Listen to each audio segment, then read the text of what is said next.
பணம் பறிமுதல் செய்யப்பட்ட விவகாரத்தில் சிக்கிய டெல்லி உயர்நீதிமன்ற நீதிபதி யஷ்வந்த் வர்மாவை அலகாபாத் உயர்நீதிமன்றத்திற்கு மாற்ற கொலீஜியம் பரிந்துரைத்துள்ளது.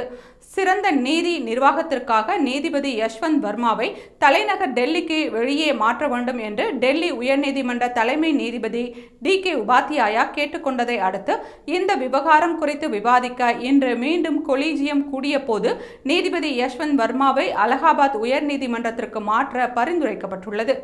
நீதிபதி வர்மா ஏற்கனவே அலகாபாத் உயர்நீதிமன்றத்திலிருந்து டெல்லி உயர்நீதிமன்றத்திற்கு மாற்றப்பட்டு வந்தவர் என்பதால் அவரை திருப்பி அனுப்ப முடிவெடுக்கப்பட்டுள்ளதாக தகவல் வெளியாகியுள்ளது. முன்னதாக நீதிபதி யஷ்வந்த் வர்மாவின் அனைத்து நீதித்துறை பணிகளும் மறு உத்தரவு வரும் வரை திரும்ப பெறப்படுவதாக டெல்லி உயர்நீதிமன்றம் சுற்றறிக்கை வெளியிட்டது. முன்னதாக இந்த பரிந்துரைக்கு அலகாபாத் உயர்நீதிமன்ற வழக்கறிஞர்கள் சங்கம் எதிர்ப்பு தெரிவித்தது.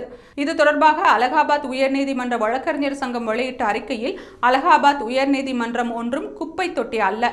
இடமாற்றம் நடந்தால் அலகாபாத் உயர்நீதிமன்ற வழக்கறிஞர் சங்கம் கால வரையின்றி வேலை நிறுத்தத்தில் ஈடுபடும் என்று எச்சரித்துள்ளது.